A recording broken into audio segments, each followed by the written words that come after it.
ওকে, আমরা দেখি উদাহরণ 2 এবং এই অনুশীলনীর 4.1-এর একের এই 3টা অঙ্ক একই রকম।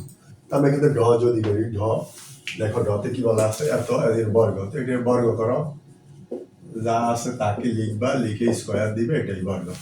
তো আমরা এর আগে জানি যে বর্গ করতে হলে এখানে কি লাগবে, a plus b whole square অথবা a minus b whole square. আমরা এখানে দেখি একটা সংখ্যা, এখানে কোনো প্লাস মাইনাস কিছুই নাই, তো আমরা এটাকে এইভাবে লিখতে পারি। দেখো, হ্যাঁ, 600 বিয়োগ 3। ওকে, 600 থেকে যদি তুমি 3 বিয়োগ করো তাহলে কত হবে? 597। তার মানে যে এটা আগেরটা এ পরেরটা বি, মধ্যে ওখানে প্লাস বা মাইনাস একটা পেলাম। আবার এটাকে এইভাবে লেখা যায় 500 যোগ 97। 500 আর 97 যোগ করলে 597। তখন দেখো এটা এ এটা বি, এখন এটা এ এটা বি, এটাতে হলো প্লাসের সূত্র, এটাতে হলো মাইনাসের সূত্র। তুমি যেটাতেই করো সেটাতেই হবে।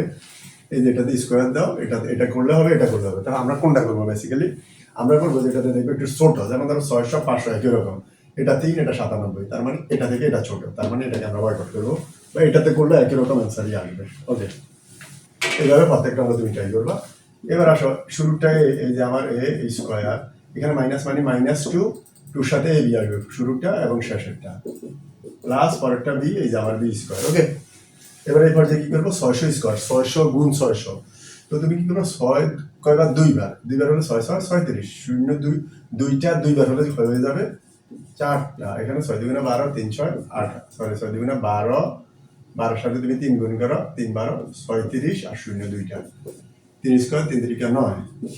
এখন এখানে তুমি এটা এটা যোগ করলে কত হবে? 36009 প্লাস 9, এটার সাথে আর মাইনাস 3600 এখানে আসবে, মাইনাস 3600।